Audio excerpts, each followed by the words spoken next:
Everybody,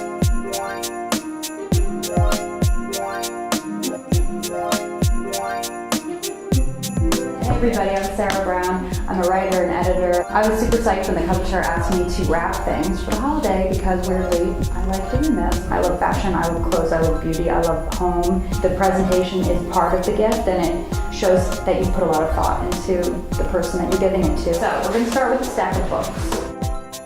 Of course, you could wrap something all on the same paper, but what I like to do when I'm wrapping something is I like to have sort of a design scheme in mind. So I'm going to do gold, blue, gold. A lot of people get very hung up on things being straight or there's a little tear.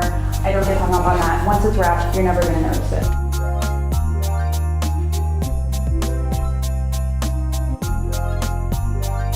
Come to our book.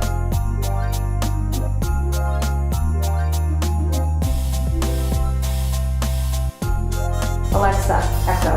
We took it out of the box to make it more interesting. This is a great strategy for something that's a difficult shape. What I think is even more fun is to wrap it like a big piece of candy. Alexa, nobody would know this was in Alexa. So when you're looking for papers to mix and match, look for things you love, look for things that are surprising. I love these. This is a pretty coral pattern. This is giving me a kind of India vibe. Since we're already going over the top, why don't we go more over the top? It's unexpected and weird and great and it just works, and it's about being fearless with your ribbon. Here are my ideas for the holidays. Hope you learned something. I hope you were inspired.